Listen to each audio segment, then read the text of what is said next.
First topic of this week, man, was basically about Dalvin Cook and how he said he's going to hold out. He said he wanted a reasonable deal at first, but now the reports are coming out now is that he want that Christian McCaffrey money. He want that big bag, $16 million.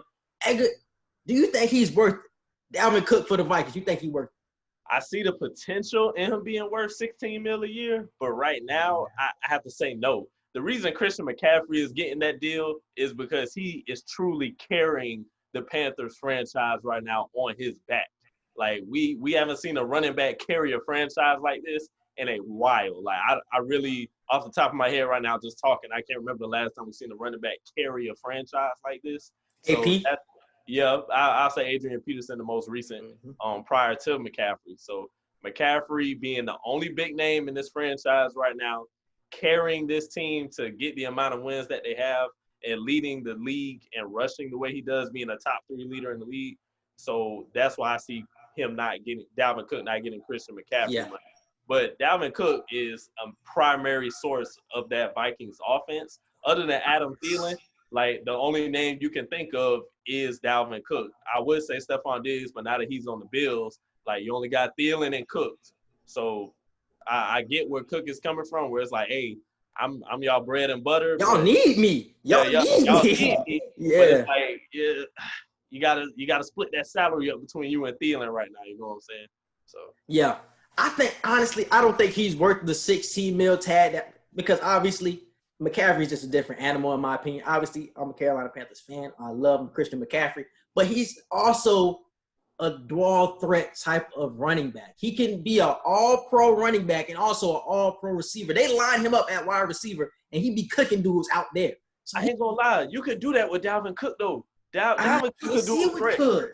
Dalvin Cook is a dual threat. He can catch it out of the backfield, but he can't catch it like McCaffrey. He could be in the slot. McCaffrey might be a better slot performer, but you could definitely put Dalvin Cook in the slot in certain situations. I can see that. Maybe not as much as McCaffrey, but it could definitely happen though. Yeah, but at first when he asked for the reasonable deal, I ain't had no problem with it because at first the reports was he wanted $13 million. I'm like, that's cool because they said that's what David Johnson making. Right. David Johnson from the Texans. So I was like, $13 million from Dalvin Cook? Oh yeah, hand out that check. Especially how much the offense revolves around him. Last year when Kirk Cousins wasn't really getting off last year, man, it was Dalvin Cook's show. Dalvin Cook was the one catching all the touchdowns and was striking like 60-yard touchdowns out of the backfield, screen plays, all of that. And that's what their offense was revolved around. So it's like when he asked for $13 million, it's like, okay, that's fine, $13 million. And they got the money to give out to him too. So it's like, I understand it. But once you ask for that top-tier revolutionary money at 16, it's like, whoa, we got to take a step back here, bro. It's like the 13, I can give you the 13. Because honestly, in my opinion, I don't feel like McCaffrey would have got that 16 if at least one or two big names stayed on that team. If there were at least if Luke Kuechly stayed and maybe I see what you're saying. Like maybe one other key player, McCaffrey probably wouldn't have got that 16.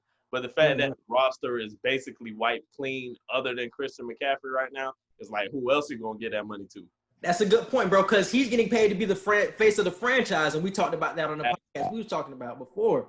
He's getting paid to be the face of the franchise. You're not paying Dalvin Cook to be the face of the franchise because actually, I don't know who the face of the franchise is for the Vikings. There is really no face. I would have gave it to Stephon Diggs, honestly, but he's not there anymore. But I said it would have been Stephon Diggs because he comes up in so many headlines, but honestly, I don't know. Like, maybe it's Kirk.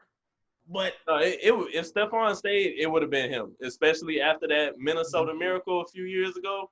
That's true. Yeah, he's been there longer, too. He's been longer than everybody else. He would have been the face of the franchise for sure. Yeah.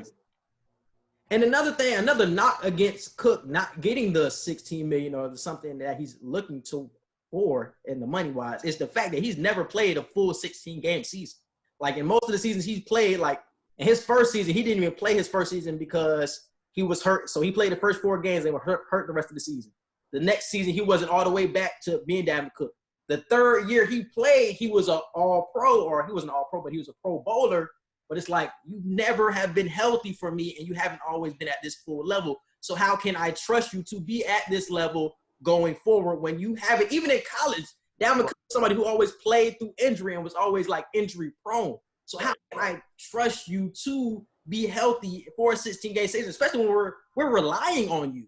So that's another knock as well. So it's like, he has the potential to get 16 a year, but I definitely didn't see him being the first running back to ever get that. No, McCaffrey totally deserves it. Different circumstances for the betterment of his situation, unfortunately for Cook. So how do you feel about paying the running back period? Because a lot of people have talked about it before that paying the running back period isn't always best for your team because it's better to pick up somebody in the third, fourth round who can do it all. You know what I'm saying? Like the Clyde Hilaire out of LSU's and stuff like that. Somebody who you can get on the cheap and you don't really have to pay, but they are giving you similar production. So where do you stand on paying the running back position? I think this is just coming back to the fact that no matter how much the game of football changes, at least for the NFL, no matter how much the game of football changes, you always need a running game. I know we got the Patrick Mahomes and the Lamar Jacksons now who are just elevating, and Russell Wilson just elevating the passing game of the NFL nowadays, and even a lot of pocket passers nowadays who are just elevating the game so much.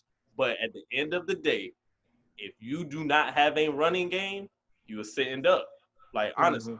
So I feel like kind of getting a reality check of the fundamentals of the NFL, of what made the NFL such a powerhouse to watch, the undeniable running games of certain NFL teams. And right now, Christian McCaffrey is proving to everybody that, look, this position is still important.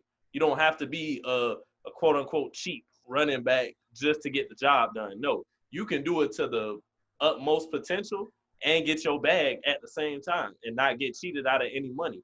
Like, you can be the number one player of the franchise and still be a running back in today's game, no matter how much the quarterbacks evolve and no matter how better the receivers get. So. Yeah. And we just seen it with the Titans, bro, with Derrick Henry. Derrick Henry carried them to a conference championship game. So it's like a running game can still carry you. And as much as I criticize Ryan Tannehill did a great job. But like you just said, Derrick Henry ran that team to the point that they got in the playoffs. Yeah. So I got this little but it's like a picture of the running backs with 1 year left on their contract. So it's a lot of great running backs who have 1 year left. So this is another reason why Dalvin Cook wants to get paid now and not wait until the offseason. So I'm just going to give off a couple of names. Not a couple. I'm running off all the names. So the first one is Dalvin Cook with 1 year left on their contract. Dalvin Cook, Aaron Jones, Derrick Henry with the franchise tag this past season, Leonard Fournette, Joe Mixon, Alvin Kamara, Kenyon Drake, Todd Gurley, James Conner, Damian Williams, Kareem Hunt, Tariq Cohen, Marlon Mack, Chris Carson, Jamal Williams. Most of this list are Pro Bowl running backs, and they have 1 year left on their deal and are going to be in free agency with Dalvin Cook this offseason. So this is why Dalvin Cook wants to get paid now, because he doesn't want to be in the market with all these dudes. Right. There's a couple of people that aren't as good as Dalvin Cook on this list, but can give you similar production, like a Chris Carson, like a Marlon Mack. And it's like the Vikings can end up paying him a little cheaper than Dalvin Cook, and he can probably give you the same production. Now, that's the reason why Dalvin Cook really wants to get paid right now. He's trying to beat the stock market in a sense. He's trying to bro. Because like I said, most of this list are Pro Bowl running backs, bro. Carson is a Pro Bowler. Hunt was a Pro Bowler. Connor had a good year. Gurley's a Pro Bowler. Kamara, Mixon, Fournette, Henry, Jones. Even some of the ones who aren't Pro Bowlers yet, you see it obviously in that. Exactly, bro. With the Kenyon Drakes, when he went to Arizona, he had a great season. Matt Breida in San Francisco, we seen the seasons. Jamal Williams, Cohen. Like, bro, these are still good running backs. So I really understand why he wants to get paid right now. I truly do. But asking for $16 million is way too much, especially when you have to got competition like that, running backs who are going to be in competition with you during free agency this offseason, bro. So if he lowers his price to $13 million, I can get on the bandwagon. Yeah, me too. Million tag. I'd say about 13. 13 is a good price. But he said he's willing to sit out for a long period of time. So can you foresee another Le'Veon Bell situation where he sits out the whole season? I hate to say it, but actually, I don't see Dalvin Cook doing that. But if he does, I hate to say that'll be a really sad situation, because it's like, we're not saying you're not worth the money. It's just right now you are not worth $16 million a year. And it's not anything against Dalvin Cook. It's all of the reasons that you and I just said. most of the reasons that we just explained are out of his control. Like, the lack of talent on the team is not the same as Carolina. Like, the load you had to carry is not the same as Christian McCaffrey's in Carolina.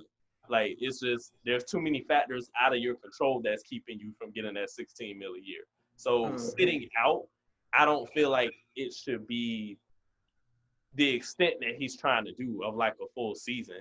Like, sitting out for 13, 14 mil, yeah, okay. Now, if they trying to buck you and not even give you 13 or 14 mil, then you can sit out. Then that's a threat. Like, okay, no, y'all playing with my money. I'm at least. But we seen this situation hurt Le'Veon though. We seen the situation hurt Le'Veon. Yeah, like, I don't know. I feel like if he doing it for an amount that makes sense, I feel like he'll get the benefit. He'll get the benefit. But if he doing it for an astronomical amount that just isn't reasonable right now, then it's gonna hurt him. Yeah. So yeah. We seen Le'Veon sit out the whole season. He left basically $15 million on the table. He's supposed to get $15 million that year. He never came back. He doesn't have $15 million to this day. Yeah, I feel like Le'Veon shouldn't have did that. Le'Veon should have took that 15. But at the time, we was looking at Le'Veon like, oh, he might be doing the smart thing because we thought he was gonna get that bag. He ended up getting the bag with the Jets, but we thought it was gonna be something bigger. And I think he was even a little disappointed at his market when he ended up getting into the free agency. And he was like, I thought I was going to get more than this. I think it was probably more than just money, too, at that point, because just the dysfunction in that Steelers franchise between Tomlin, Big Ben, AB, and Le'Veon, the biggest heads in that locker room, all the tension and all the media that was getting there, I feel like it was a lot more than money at that point. So once he realized he wasn't going to get that bag from the Steelers, he just continued to sit out because it was like, I already have problems with this franchise anyway. I might as well get picked up by somebody else and get at least a similar type of bag. That's true. I feel like it was bigger than just money to Le'Veon. Yeah, but the Vikings definitely need him, man. I've said it before, and I was saying it earlier last season, like Cook is a top 5 back in his league. So he definitely deserves to get money and deserves to get paid. But like I said, that 16 might be a little too steep.